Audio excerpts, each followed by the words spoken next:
Hi everyone, welcome to the Soft Skills Show.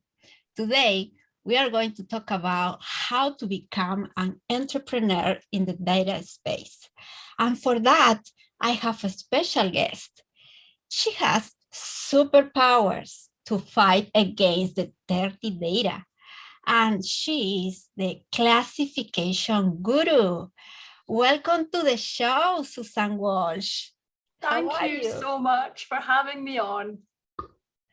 Thank you for sharing this time with us. I'm so excited that you My are pleasure. today. So please tell us, how did you become a classification guru?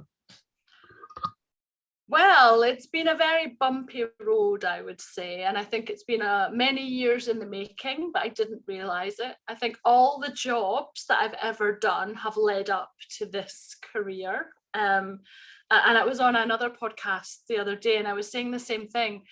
I was giving some career advice and saying, like, you don't always find your perfect job straight away. I was in my early to mid 30s before I found my perfect profession.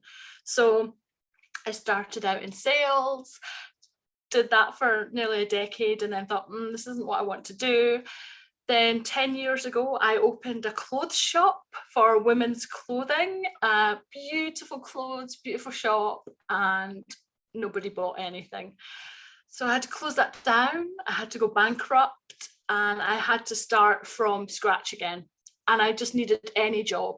And the job that I found online was for some data entry, data classification work, classifying some procurement spend data for a spend analytics company. And I thought, well, I've worked for a lot of big companies. I know what they're spending their money on. I'm sure I can do this. It'll be a short-term job until I find a proper job. And turns out I was really good at it and really enjoyed it, and spent 5 years at this company, and I grew a team. I trained and managed them. I managed projects. I developed my own methodology and classification. And then it came to the point where I felt like I couldn't go any further. And I had the option of having not trained in data science. I have a business degree. I haven't had any, I don't code, I don't have any training. I just had 5 years of on-the-job learning. So I knew I was very good at a specific area. But if I went for a data analyst job, I probably didn't have the skills that they were looking for. So the option was to either like retrain or upskill or just set up my own business. So I went for the option of setting up my own business, and that's where the classification guru came from. I named it that because I just wanted to explain really easily and in a fun way what I do, because data can be such a dry subject. So I wanted to inject a bit of life into it. I don't take myself seriously. I don't actually think I'm a guru, but I know I'm very good in a specific area with what I do, and there's very few of us in that space. And that was nearly 5 years ago, and I'm still here. I can't believe it. Oh, you are more than just here. You're doing amazing things. So, Yeah. I have to say that you are my role model. I'm really admire the things that you are doing. And I would like to point out what are the skills, in your opinion, what are the soft skills that help you to arrive to this moment that you are enjoying your career as an entrepreneur? And while, I have suffered many years and I'm much better at it now, I've had a lot of imposter syndrome, I still had deep down the self-belief that I knew I was good at the things that I did. If you don't have that self-belief, nobody else is going to have it in you. You have to first believe in what you do. And too often we try to do everything. Whereas if you focus in on the things that you're really good at and you enjoy and be really good at those, then that brings confidence. And I appear on, I've just found out I'm on a women's list today, and with these amazing people, and I still think, wow, I'm here. but I still know I'm really good at what I do. I just don't always expect to be recognized for it by other people. And that's something I work on all the time as well. You know, I try to develop myself. So I think that's and it's not just about, you know, the hard skills. It's developing your soft skills, developing your mindset, your self-belief, the determination, focus, strategy, all those kinds of things. But I think self-belief and determination, because it can be so hard. Yes. And I would like to, because I was looking in your LinkedIn profile, and just you have an amazing way of telling and sharing your experience with others, and to encourage at the same time to people to start doing their own things. And Yeah. I noticed that there are, I think, two very interesting soft skills that maybe you can explain if you use during your experience. For example, resilience and time management. What do you think about these two soft skills?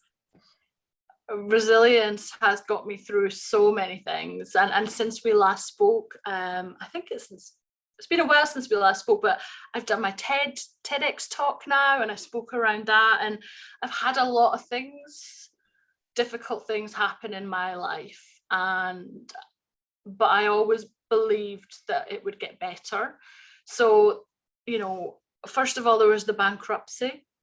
That was really, really tough and really hard, to lose everything and not have much.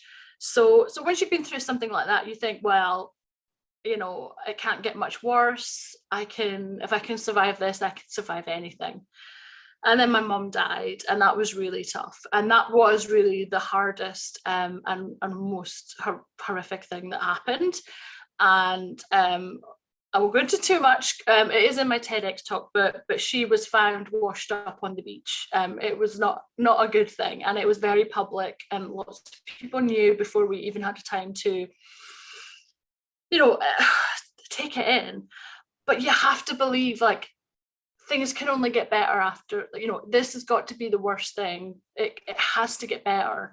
And when you have experienced things like that, I always think that you have two options. You can either be a victim to these things and feel sorry for yourself, or you can fight against it and say, no, I'm not going to let you control my future and how things are going to pan out. I'm in control of how I want to move forward, and I'm not going to let this bring me down. So those things have really got me through a lot and encouraged me to keep pushing. I mean, but I have been stubborn / resilient since I was a young child. So, you know, it's been in there for a while, but it really kind of came out in the last 10 years where a lot of stuff's happened. And you know what, you just have to keep going.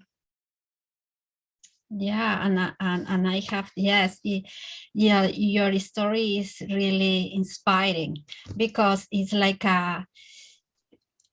you make like stronger and stronger, because the things that you have lived in the past make you stronger. Yeah, and I think we always compare ourselves to other people, but you know, there are people who have experienced worse things than me. There are people who have experienced less things than me, but it doesn't mean that what they've experienced is any less painful to them. You know, we all have different things, but we can all choose not to be victims and let it consume us. You know, we can say no. And then also, I guess, the time management. Well, I feel like I'm not very good at it. But because I always have too much, I say yes to a lot of things, but I do that because I genuinely love what I'm doing and I'm having so much fun. I want to do these things. What I forget is that I'm also running a business. I have a team.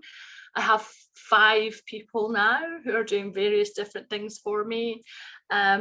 So I have all these projects and new business to build. And then I'm doing podcasts and webinars and speaking at events and exhibiting and writing books and doing all this stuff.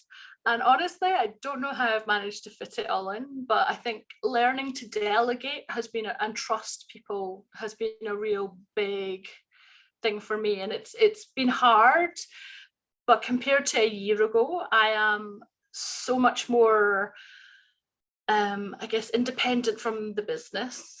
I can trust my team to just go off and do stuff. So it's getting better all the time. Yes, I always, you are always doing things, even Sundays with your lip sync that I love to watch every Sunday. And then you prepare a song for data, dirty data, all the things. Okay, maybe in LinkedIn, people just watch the videos that you produce that are amazing too, and then see all the things that you write on your post. But behind the scenes is hours of work to produce that post or to. And I'm not going to, sorry. No, I was just going to say, I'm not going to lie. I have help. I have a content manager. I have an animation company who help me. I don't do, anybody who says they're doing it all on their own is lying, I think, and the best people will have a strong team around them.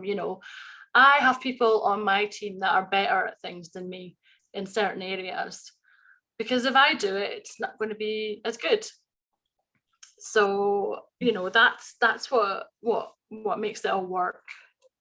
Yeah. And then, so if we start like doing a summary of the skills, so you have like saying like, okay, delegate is important, the time management that you are working on that, and then manage a team is important, to have the team, and I think is to select the right people, the people that has to have not only the skills, but I think it's just like people that maybe you just said just one word and they catch your idea and they are producing something that they, at the end you say, I love it. So I think it's important to be a good leader.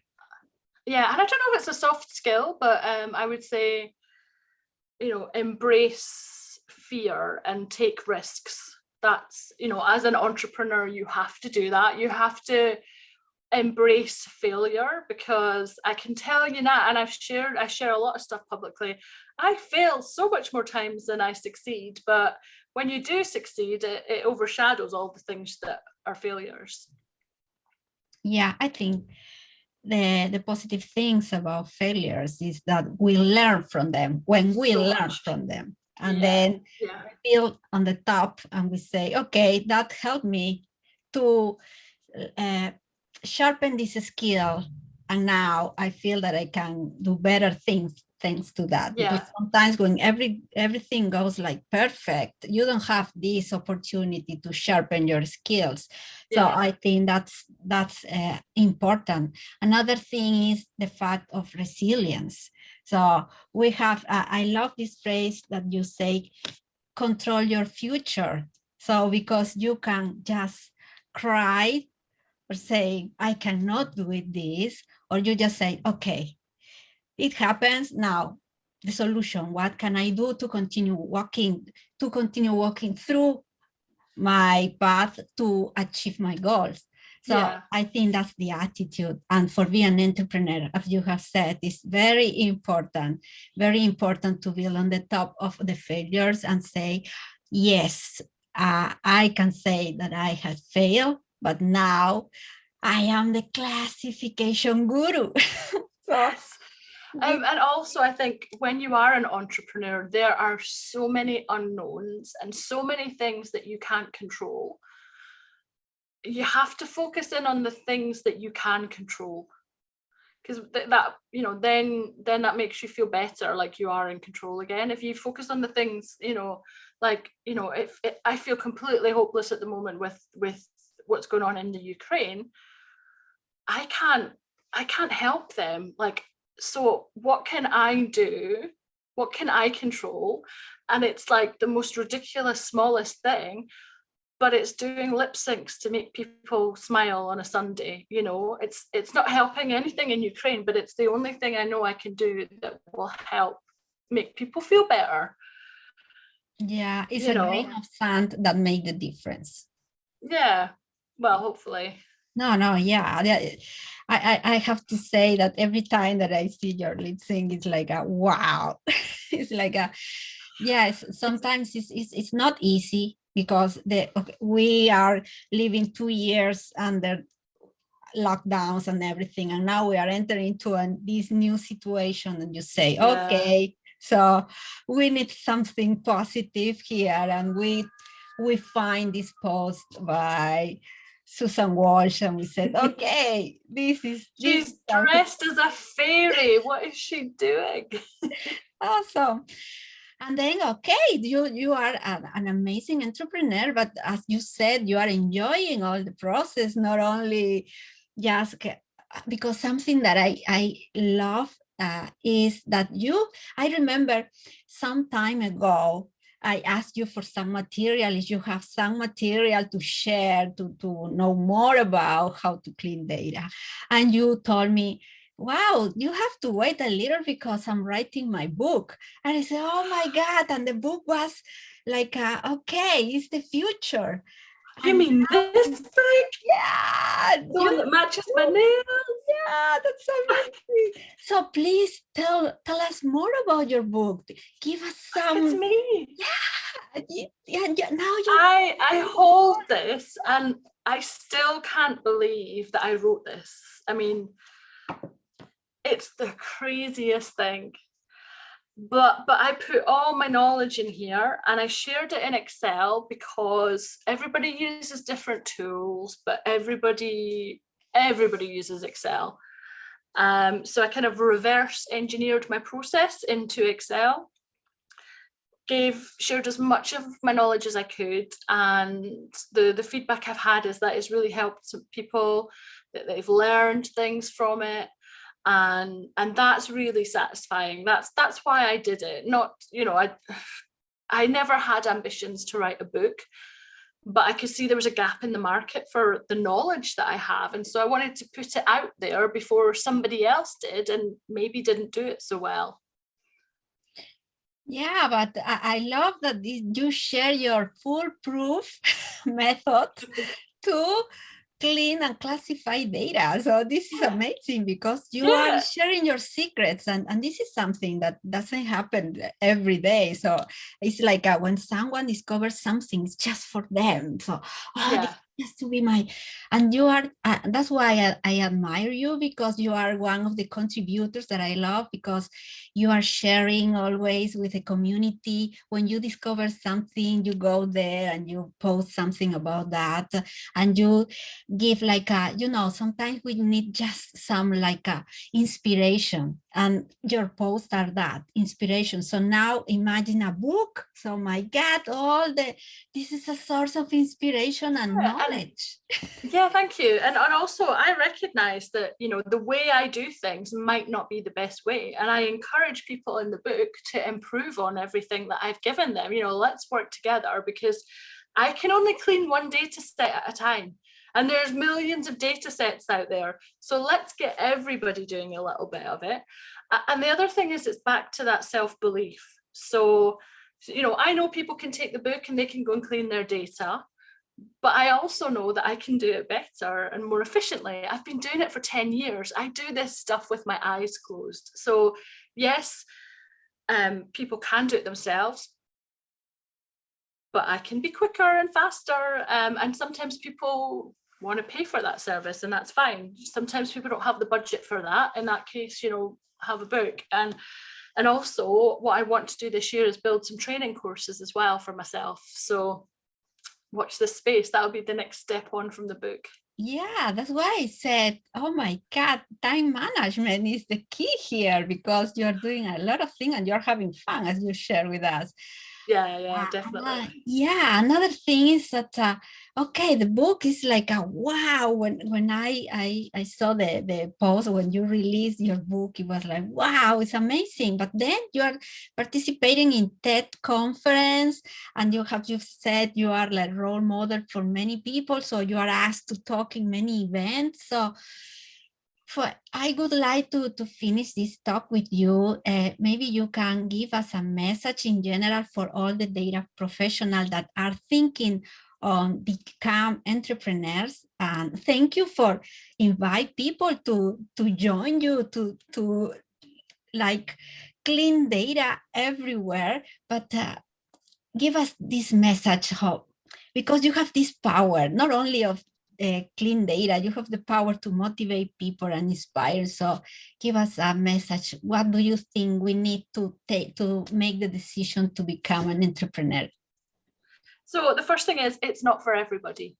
So if you like routine and structure and security, this will not work for you. If you like the unpredictable craziness, sometimes not having any money for months on end, you'll love it. So first of all, decide if you think you can live with the unpredictability of it and not having secure regular income.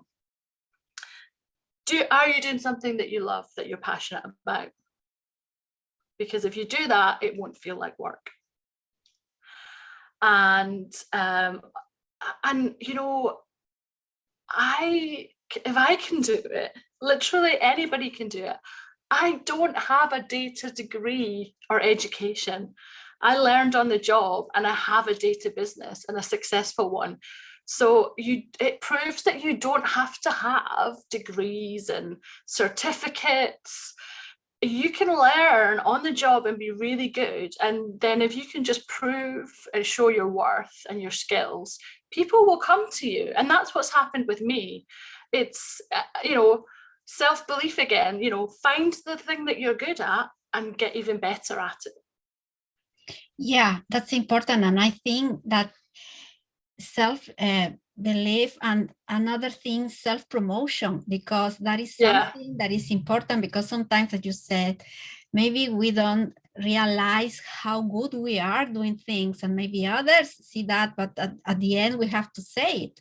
And the way that, and I have been following you the last 2 years, and I have seen you growing on the self-promotion. Now you have a team that help you to promote the business. Well, I also have a coach. So I have someone who is helping my mindset and the way I think and my confidence and self-belief. You know, I had to self-promote because I didn't have any connections in the industry. So it was the only way for me to promote my business. And, you know, I went to events and things like that. But how I realized that the way to get to the most people in the shortest amount of time was something like LinkedIn. Now, depending on what your business is, it might be a different platform. You know, if you're doing hair and makeup, then you probably want to be on Instagram. But it was a way for me to get noticed.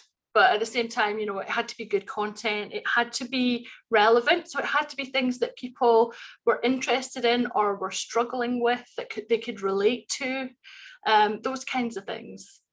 And the other thing, we were just having a conversation before, when I started, like, I had no clients. It was really tough. So I went on to freelancer websites like Upwork and People Per Hour and did really low paid, crappy projects. But I learned so much, which then gave me the opportunity to offer these services through the business once I kind of upskilled myself. And so, you know, just get experience where you can. Yeah. But you don't have to have experience to start. I didn't. I knew nothing.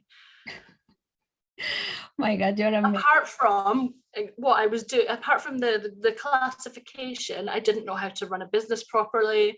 My first one had failed. I didn't know how to do marketing. I'd never worked in marketing.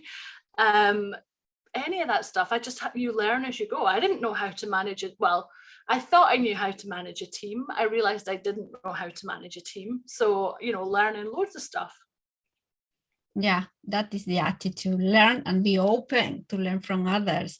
And this is nice that you share that you have a coach, because it's important to have someone who's Yeah, going to see what are your skills and help you to train them, and to expose you to experience that are going to help you to grow.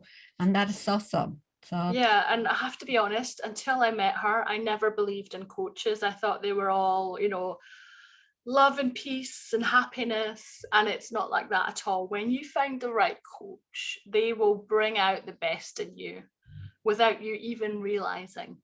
So yeah, I definitely recommend that. thank you so much for sharing your experience, your knowledge, My for being pleasure. today with us. Today we are recording this in the International Women's Day. Yeah. Yeah, so happy Women's Day. Thank you. And I have to say to you too, thank you for representing women in such a positive light in the industry too, and everything you do with the soft skills, because that's the biggest area that needs developed. It's so important, and it's not always easy to learn. Yeah, it's more doing things and learn from our experience, as you have said during this episode. Thank you so much for sharing your time, for being My today pleasure. here. It's so special for me to share this moment with you.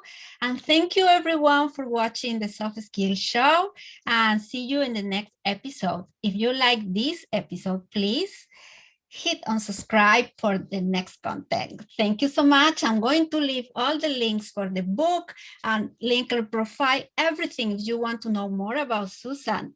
Yeah, she has superpowers that wants to share with all of us. So thank you so much, and see you.